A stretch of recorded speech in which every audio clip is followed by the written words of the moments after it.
Alliance War Season 45 has finally ended, and for some reason the leaderboard is bugged, so I can't exactly show you where we finished. However, I can tell you for like 99% certainty that we finished Plat 1 rank 24, which, you know, Plat 1, my highest finish ever. I think one of the Alliance's better finishes, I'm not entirely sure, but pretty sure they finished Plat 2 last season, or somewhere in Plat 1, I don't remember. But anyway, this is my first season in NXTP2, and I can definitely say I've been enjoying it for a while. We went 8-4, and so it was a pretty good season. And for me, I'm going to show you a spreadsheet of all of my war stats throughout the season that I really hope you do enjoy me going over, because it was fun for me to go over. So anyway, I'm going to show you the rewards, and right after that I'm going to show you my spreadsheet. But anyway, the rewards right here, you can see we got the Plat Run rewards. So a bunch of rank 4 materials, some relic stuff, some 6-star shards, and just, yeah, plenty of that stuff. Anyway, we are going to grab a Cosmic Nexus, I believe. I took a while deciding, because I wasn't exactly sure what class I wanted to target in, but I ended up going Cosmic. I can't even think of like specific champs that I was looking for in that one.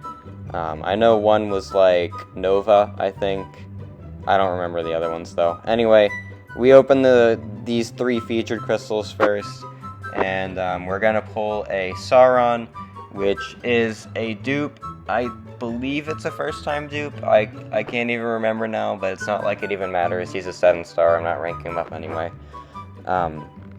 And we get another Sauron and Kindred Sigs, which I will definitely take. Kindred, if I can get him to Sig 200, will be affecting my prestige, and I would definitely like that to happen. So I definitely could use some Sig zones on him.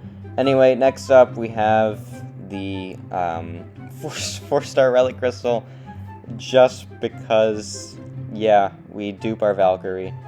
Not like it even matters at all.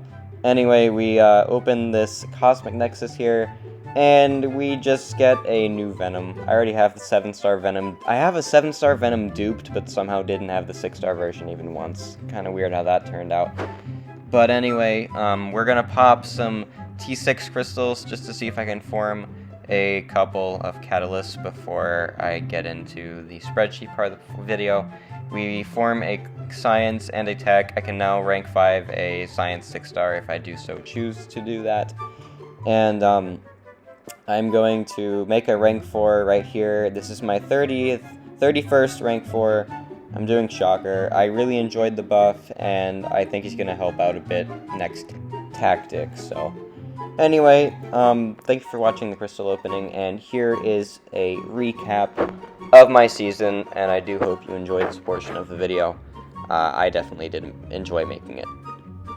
So here I have a spreadsheet of my season stats, and it goes all the way from my team for the war. As you can see, for War 1, I took a Mega Sentinel, Tigra, and Anti-Venom, and I have the team for every single war, all up until War 12, obviously. I don't know what I just did there. Hold on, let me fix that. Anyway, so yeah, this was the teams I took every war. Then below that, I have the fights I took each war. You can see them all in numerical order from the node they're on. As you can see, from the early part of the season, I was in Section 1, Path 1, as you can see with the Node 1 and 10 here, and I did that up until War 3, which is my last war, taking those nodes on Path 1, and then I moved to Section 1, Path 7 for the rest of the season, largely because of this Node 10 Kindred that I gave my entire attack bonus to, because my only Decay Science champ that I could play was Anti-Venom, who's just not a good counter to Node 10. I'm actually incredibly lucky that both of these 2 fights were solos, because he's just not a good counter to that node, and that's the main reason that I left Path 1. I had like 3 other options that I could take, but they're all always banned, being Titania, Silk, and Void. Might have been even another one that I can't remember now. Oh yeah, I could have Morbed, but Morb was on defense. So that really made it hard for me to take Path 1, so yeah, I moved to Path 7, and I did not die a single time on a Path 7 fight, which feels good. So the way I have my deaths is if it's like just kind of light red, then that was 1 death. This medium darkness red was 2 deaths, and then this was 3+. So I did give 3+ deaths to this Kindred. You might have seen that video already. I think that's my most popular video of the season, or at least one of the most. And then this Korg, I died twice, which does suck because I did solo him 2 times. I mean, I soloed him once in an earlier war right here with 44 Korg. I did solo that fight before, but I just played really badly in War 9 here against DSVG.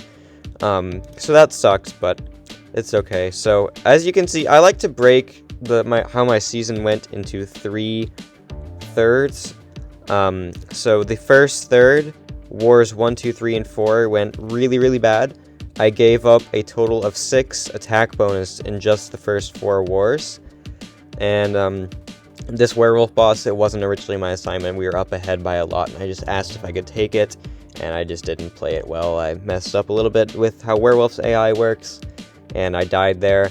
But then War 2 went well, and then War 3, I got annihilated by Node 10 Kindred, and then I had a silly death where I got parried and died in 4 hits against 28 Absman. So those really lowered my morale, and then they got even lower when I had the biggest brain fart death of the season against 37 Thing, which is the fight where I forgot that my slow will apply even though Thing is not a decay sugar pill attacker when I was using the MCoC ray against him.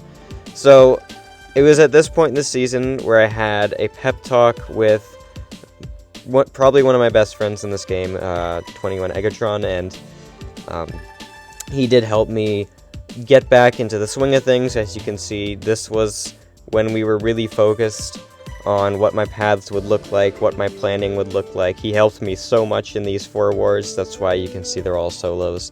There are some fights here that I might have screwed up and died against if it was just my game plan alone, so he helped me so much. In Wars 5 and 6, these were my least taken fights of the season. I only took 5 fights in those 2 wars, but then I had my most taken fight war, where I took 8 with Captain Britain, Kitty, and Tigra. I had 8 fights in that war, and they all went really well. War 8, I took 7, it went really well. And then this last quarter of the season, I was still talking to Egg a lot, but I think 44 Korg, this was the big stinker here, because I soloed that earlier in the season, and it just didn't go well. There's another YouTuber I know who told me, like, my first mistake was taking that fight in general, and honestly, he's probably right, because I think soloing this one earlier was kind of more luck than skill. It's just not a good matchup for Kitty, and I probably shouldn't have tried taking it again, but I think because of how well it went the first time, I thought I could take it fine the second time, and I just messed up. It is what it is. It is really unfortunate that I gave 2 deaths there, but at least I know not to take that fight in the future, and that the matchup doesn't go very well. And then War 12, that's just my most frustrating death of the season. As you can see, I took 28 Korg 1, 2, 3, 4 times, and then they all went fine, and then I screw it up on the last one. All of them were taken with Viv, and I had a brain fart, and I just died.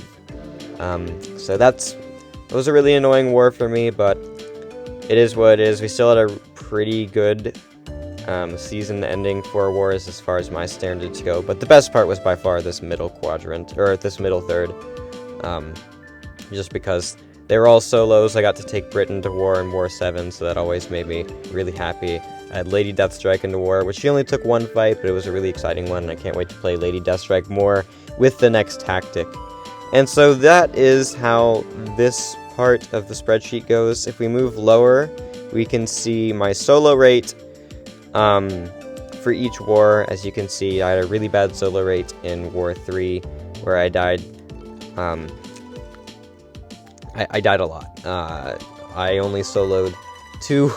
I mean, I only soloed 4 of my 6 fights, so that was a really bad solo rate, but everything else is either I soloed 6 of the 7 fights, or I soloed all of them. So, not really that important here, because my total solo rate is coming later. But yeah, that's a solo rate per war. Total fights taken per champ. This was interesting to see what my most taken fights were. I know, like, some people, their most taken champ, like the champ they took the most fights with, it's significantly higher than the rest. But as you can see here, Tigra, MCoC, and Kitty took almost the same amount of fights. That trio was just dominating the entire war season for me, as you can see. MCoC being my go-to tactic champ for Path 7, and a bunch of minis, like 37 Thing, which I did die to, but also some other ones. 49 Mysterio was a big one that I used MCoC for. Tigra's just so broken, and I have the Ascended one that I just took so many fights with her. I had 3 minis to close off the season with her. That all went really well. Kitty, she just demolished all the big skill champs out there. I mean, a bunch of the skill mini-bosses, and her and Tigra synergized so well together that it was worth it trying to take them on the same team. Anti-Venom had a big start. As you can see, I took him to the first 3 wars, and then after the first 3, once I switched paths, I only had him for Wars 5 and War 12. And in those 2 wars, he only took, let's see, he took this one, he took this one, he took this one, and he took this one. Okay, so he actually took 4 fights after Wars 1, 2, and 3, but his biggest thing was in these first 3 when I was on Path 1, because I did need him for Node 10, but eventually I just decided, that's not worth it anymore. I shouldn't be risking my life on that node. Viv, I took her 8 times. I took 8 fights with her. I took her into 1, 2, 3, 4, 5, 6 wars, though, meaning that 6 of the 8 times she only took... No, 7 of the 8 times, actually, she only took 1 fight, which did kind of suck a little bit. Most of the time, it was 28 Korg that she was brought along for, because that's my roster's best counter to that node. But in War 12, I did take 3 fights with Viv, and she did well for all of them except for the Korg, where I just had that brain fart death. You can watch it if you want.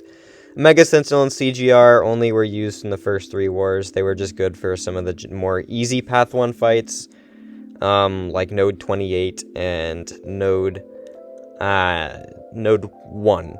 Node 1, Node 28, and Node 19 are all easy compared to Node 10. But when I was doing Section 1, Path 1, those 2 were taken for a lot of those fights. And we didn't see a lot of Korgs. We didn't see any Korgs at all in Wars 1, 2, and 3 on Node 28, or just in general for me. So I could take a Mega Sentinel and CGR and just kind of nuke down whatever was on those 3 nodes. Captain of Britain was only for War 7, but it was a really good war. I demolished 46 Kingpin, and then I used her for 19 Emma too, which she did a really good job for. Kindred, same deal. I only had him for 1 war, but he demolished 44 Nova and demolished 49 Maestro. Absolutely cremated those fights. It was great.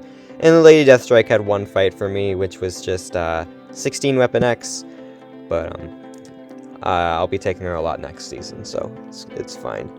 Alright, so if we move further down, my solo rate per champ, so when I'm using this champion, my percentage chance of soloing the fight, Tigra, had a 100% solo rate. I never died with Tigra. MCoC, I died once. Kitty, I died once. Anti-Venom, I died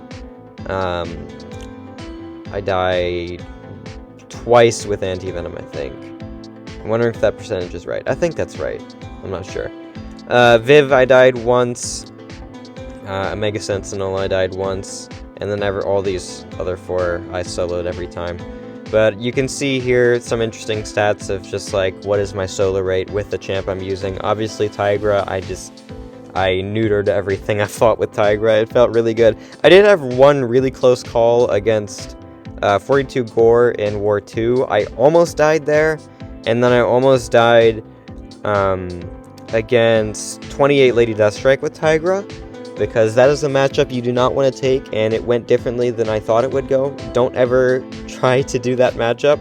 I got very lucky that I lived, and then 42 Gore, I just took a combo and almost lost my entire health, but I somehow lived.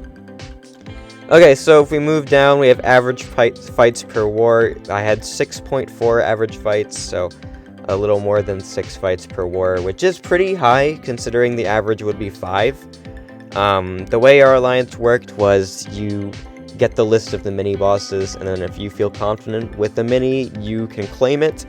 And I was eager to claim a lot of minis, as you can see, because obviously I had 4 path fights every war because I never had a backup on my path. So after that, I basically took 2.4 minis every war, if you think about it that way, which is pretty good. It's a lot, honestly. I'm proud of how many fights I was eager to try, even though some of them weren't smart moves, especially like 44 Korg. Every other death to a mini was just my bad play or my brain fart. This was a brain fart. This was kind of a brain fart. This was the only like mismatch that I should have never taken. The only death that I should have never taken. So my total season fights was 77, which is quite a bit, if I do say so myself, and my total solo rate was 92.2%, which, it's fine for me. Like, I know there's a lot of people who have, like, deathless seasons. I've never had a deathless season before, but this is probably one of my better solo rates ever, so I'm happy with how it went. And if we move down, this is a graphic that my alliance officer makes for us, so I can't actually tap inside it because it's a screenshot of the graphic they made, where these are the 11 of us guys who are fighting in my battle group this season. This one that's grayed out, Mac 2D left mid-season for, I don't remember the reason, but yeah, we got a replacement immediately, which was Broski, and so these were the 11 of us who were taking the battle group this season. These are our deaths, how many deaths we had in lane fights, mini fights, and boss fights. As you can see here, I died 5 lane fights, 3 mini fights, and 1 boss, being the first boss of the season. My solos, I had almost full lane solos. Never mind, but I had a lot of lane solos compared to the rest of the battle group. Most of us had 41. 2 people had 45 and 43, which were just higher, but I was kind of in the middle, I guess. The minis, I had the second highest mini solo. I soloed 27 minis. My buddy Egg soloed 29, and then the third most soloed minis was 13 by my other good buddy Thanos. So me and Egg were just miles above the rest of the battle group for mini solos, which does make me feel quite good, because we had some really good really good players this season, as you'll see when I get later into the spreadsheet. But me and Egg just played above the rest with that department. And then this was my alliance officer, NJ. He took the boss pretty much every war and soloed it most of the time. Gave 2 deaths to a boss, but he took it most of the season. And then cleanup, part of the cleanup was my werewolf boss, so yeah. Total fights, I had the second most total fights this season with 77, Egg had 85, and then in third place would be Thanos with 67. And then our solo rate, as you can see here, we have it in red, meaning it's a bad solo rate, yellow, which is an acceptable solo rate, and then green, an exceptional solo rate. We only had 1 green, which is disappointing, but the Rat Lord is really good. He played really well this whole season.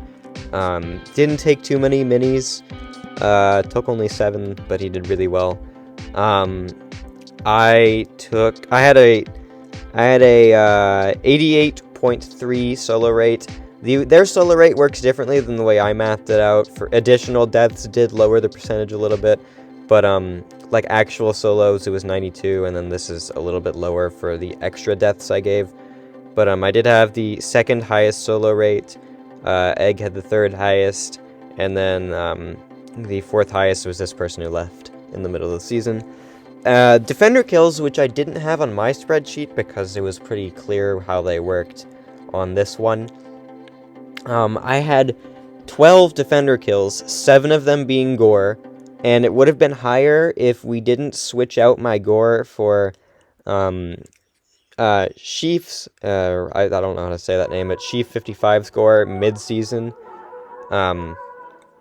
Yeah, I had gore until like halfway through, and then they switched it out for his gore. So my gore would have, in theory, had 14 kills. We placed him on node 42. I took that fight a lot of times with Tigra, and that's where we had him. And he got 7 kills in just those 6 wars, which is crazy. And then 7 wars in the other 6 wars with my other Battlegroup mate score. My Atuma killed twice, my Dragoman killed once, my Morbius killed once, and my Danny killed once. So all 5 of my defenders did get a kill, which is really cool. I was the only person in the battle group who had every defender get 1 kill. Except for, well, technically I had 6 defenders. I don't even remember what the other one was, though, because it got switched out mid-season. Anyway, yeah, so I had all 5 of my defenders get a kill at least once, which is really cool. And then this is just for War 12, so don't worry about that. I have a little bit further down here. My favorite wars were War 7 and 11 for obvious reasons, because War 7 I had Captain Britain, War 11 I had Kindred. Really feel like I showed off some of the cool things that Kindred can do in War 11. Same thing with Britain, even though I've already made 34 videos on Britain, so. But Kindred, I definitely feel responsible for making him feel a bit more relevant. At least a little bit, even though, obviously, only like 4,000 people actually saw the video. You know what I mean. Least favorite wars, War 4 and War 12. War 4 because of probably my biggest brain fart death of the season, and then 12, my most frustrating death of the season. You might be wondering why my least favorite war wasn't War 3.